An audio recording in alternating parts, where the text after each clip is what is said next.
The Old Testament lesson this morning is from Job, chapter 1, verses 13-21.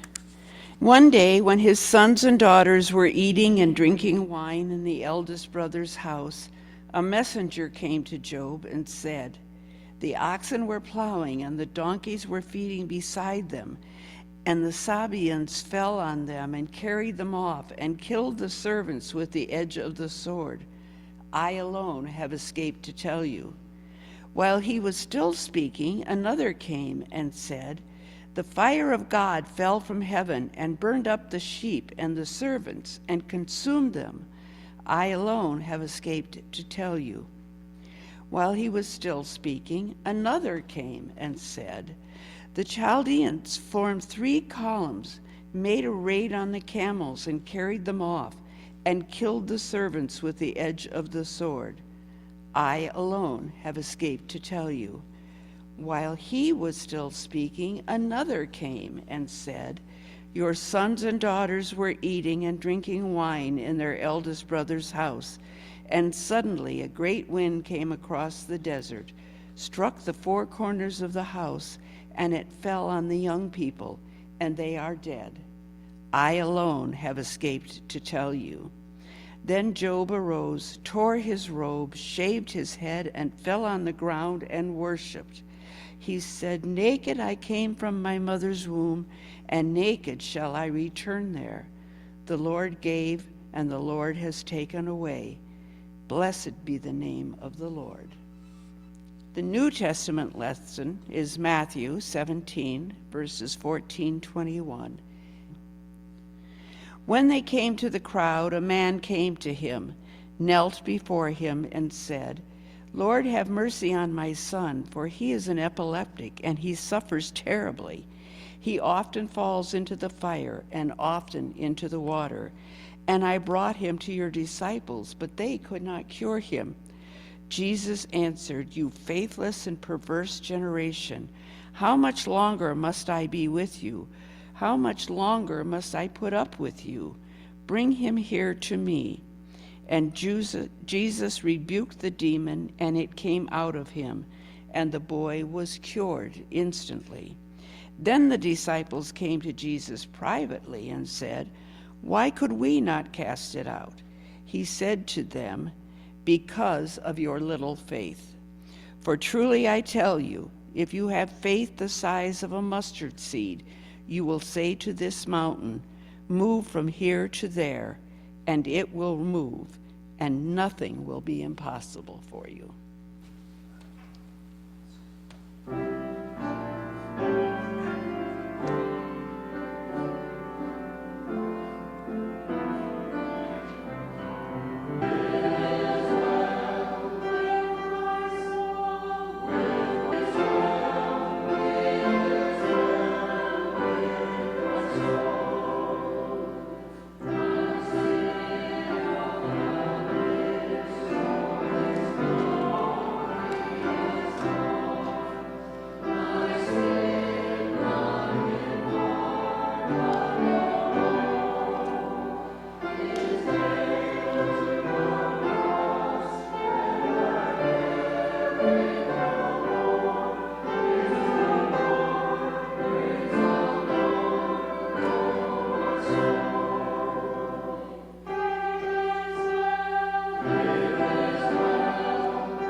Thank you, members of the choir. I have often believed that the music ministry of the church is every bit as vital and sometimes even more important than any feeble message I might bring you. I would like to tell you a story this morning, but I want to start with a disclaimer for some of you who watch PBS, especially at Christmas time.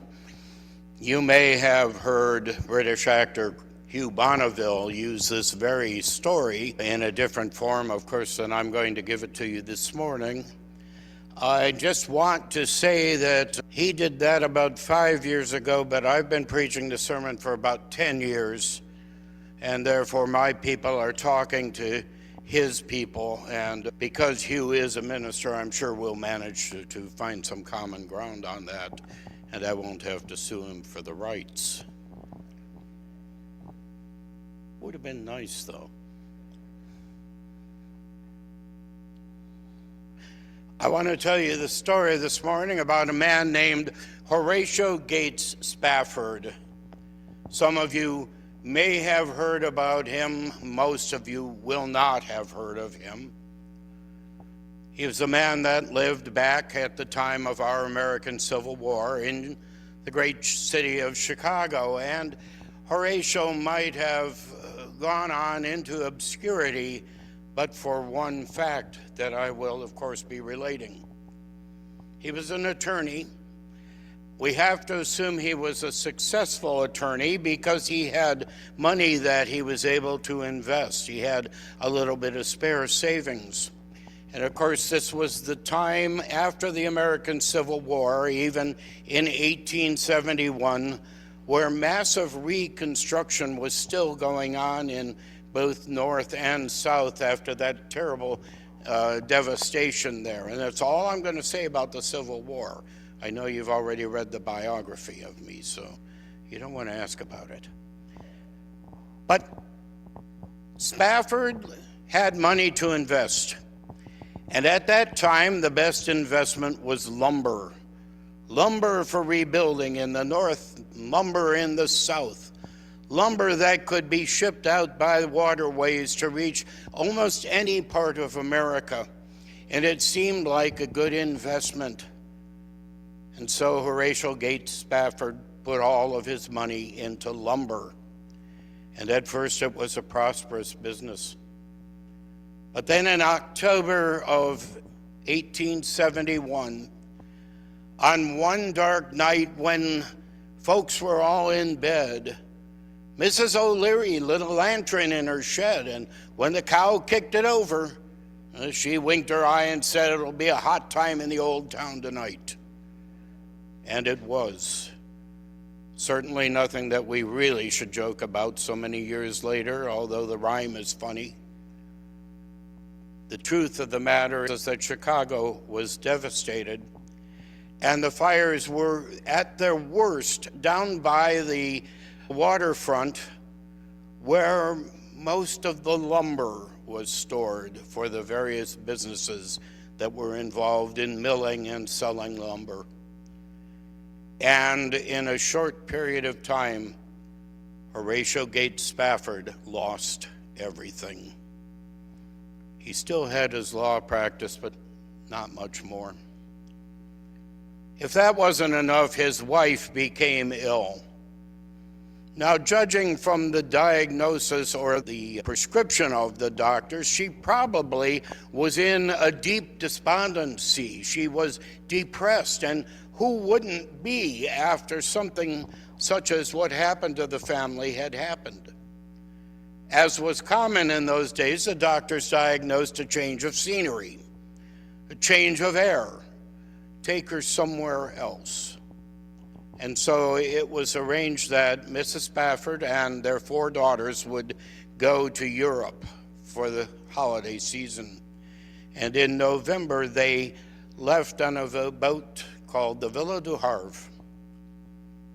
On the night of the 23rd of November, at around 2 a.m., so actually the morning of the 23rd, The Villa du Havre was struck by an iron-hulled schooner named the Lochern. It was split in two. It only took 15 minutes for it to sink. Mrs. Spafford hung on to a piece of a door that was floating on the surface, but her 4 daughters were not as lucky. They were drowned, never to be seen again. When she arrived in Paris, finally, she sent a telegram to her husband, Horatio, and the telegram said, "Saved alone. What shall I do now?" Stricken to the heart, Horatio booked the very next passage that he could to Europe. And he asked a strange thing of the captain of the boat that he was sailing on. He said, "When we arrive at that portion of the ocean where my daughters were lost, please waken me and let me know." And so it was when the navigator said, "We are at that approximate spot on that same path that the Villa du Havre took." Horatio was awakened from his cabin and brought up to the deck and told, "This is the grave of your children." He didn't look down. He didn't look at the water. Rather, he looked up at that great expanse of stars in the sky, that beauty unrivaled that only those who have been to sea can comprehend and cannot describe, that panoply of light. He stood for a while, and then he went to his cabin. And this is why you have heard of Horatio Gates Spafford, whether you know it or not. Because when he arrived in his cabin, he sat down and he wrote the following words: "When peace like a river attendeth my soul, when sorrows like sea billows roll, whatever my lot, thou hast caused me to say, it is well with my soul." That song that you just heard the choir sing in part, "It is well with my soul." You've sung it, I'm sure, 100 times in your life, if not more. But did you ever know the meaning of the words? Did you never, ever know the anxiety and the pain that was behind those words? And yet through the pain, through the anxiety, through the depression, Horatio found the faith and the courage to say, "It is well with my soul." Now that's faith. Cindy and I were talking about this yesterday. By the way, if you have not met Cindy, she's that beautiful lady that's sitting in the, I can't see her, but I've recognized her shape over all these years. That can be taken the wrong way, can't it? That's Cindy. We were just talking, though, the other day. Could we do this?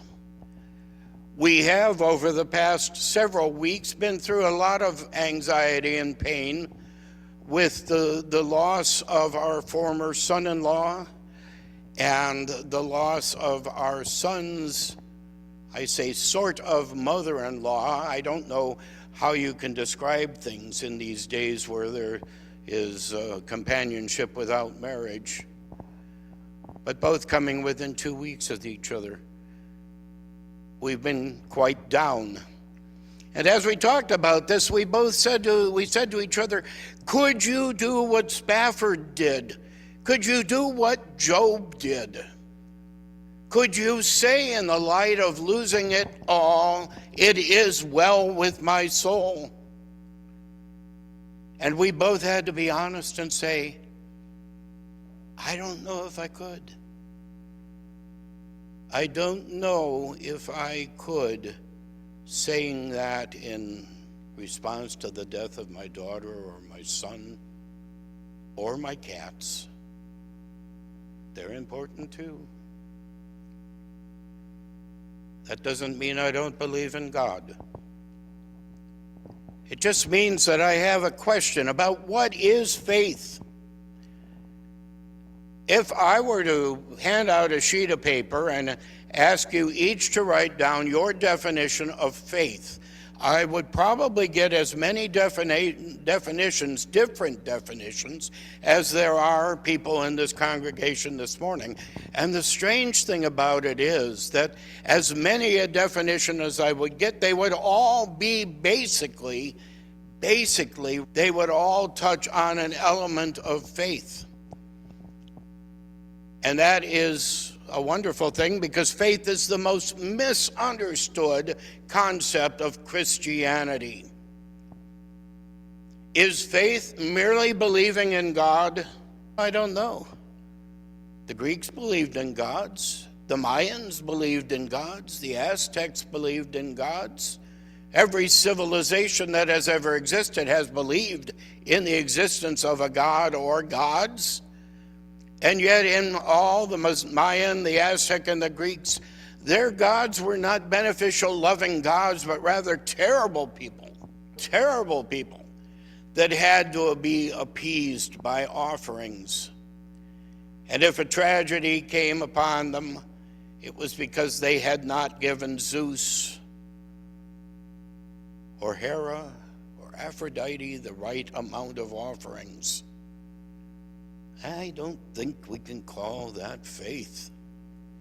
Faith goes beyond mere believing. I saw a good definition. About 20 years ago I saw it. I was on my way to a conference and I passed a church, and the billboard, you know how they sometimes have these slogans. This billboard was so poignant that I actually stopped, backed up to make sure I got it right. Because what it said was, faith is not believing that God can do anything. Faith is believing that he will. And that's a great explanation of it. Faith is believing that God will do the things that God has promised and that we have believed in. Faith, however, is an absolute. You either have it or you do not. And there cannot be a 50-50 of it. You cannot go to your death wondering what lies beyond that last breath. You must know what lies beyond that breath. You must know that Jesus has kept his promise of the resurrection of our spirit when you die. You cannot go through life hoping that something that God has promised will come to pass. I always have a bit of a problem in Advent at the Sunday of Hope, because what we have from God is not a hope. Hope is something that may or may not come to pass. What we have is a promise. And if we have a promise of God, that needs substitutes for a pulpit. If we have a promise of God, then it is absolute, just as our faith. And our faith must be absolute enough to tell us that what God has promised us will come to pass. Faith is a strange commodity. Often over the years of ministry, I have posed the question, why do we come to church? Some people have, I'm sure, mistakenly said, I come to have my faith recharged. I think what they meant was they come to have the spirit within them recharged, and to that I could agree. But if you come to church on a Sunday morning to have a waning faith that fades throughout the week, recharged, I'm sorry to tell you that you do not have faith. Because faith is something that is always there. If you have it, it doesn't go away. The strangest thing about faith Faith, absolute faith, ultimate faith, can only be known and shown in the face of disaster. You cannot sit here and answer the question that Cindy and I pondered. You cannot sit here and weigh it out and say, yes, I think I would have faith to continue believing in God in the face of the loss of everything. You can't imagine it in advance, because you cannot know the depth of your faith until such time as it is truly tested. Untested faith is an abstract idea, flying out there somewhere. Only when your faith is tested can you find it. Only when your faith is tested and you face disaster, or you face a surgery that's coming up, you face any kind of the problems, you face a pay period where the bills are laying there and your pay is laying there, and this one isn't going to be enough to cover this one. Only then can you say, if you have faith, God will get me through. Recently, by the way, it occurs to me I haven't finished the Spafford story. We would love to say that, like Job, having expressed his faith in God so strongly, that Spafford's life from that point on would have been a bed of roses. But it wasn't. He came back to Chicago and went to the church that he had served so faithfully. There's that word, faith. And asked them for help through his financial difficulties. But they were too busy saving sinners to help save a saved man. And they turned their back on him. His wife became pregnant again, and they had a son, Horatio Jr. But Horatio Jr. did not live beyond 7. He died of scarlet fever. In desperation as well as hope, they went to the Holy Lands, to Jerusalem. And there Gates died, not that many years after he wrote the hymn. But his daughters continued his works of benevolence. And to this day, and I believe it's in Bethlehem or Jerusalem, you'll find the American Hospital. It is an orphanage that bears the name the Spafford Orphanage. 150 years later, carrying on his faith. Now back to Los Angeles. I heard a couple interviewed just the other day. A young couple, no less. And that's important because we sometimes write off the young because we don't think they have any faith. This was a young couple that was standing where their house should have been, and in place of it was an ash pit, a virtual ash pit, nothing higher than 3 feet above the ground. Through her tears, the young woman said, "We have lost everything. I'm not sure how we're going to get through this."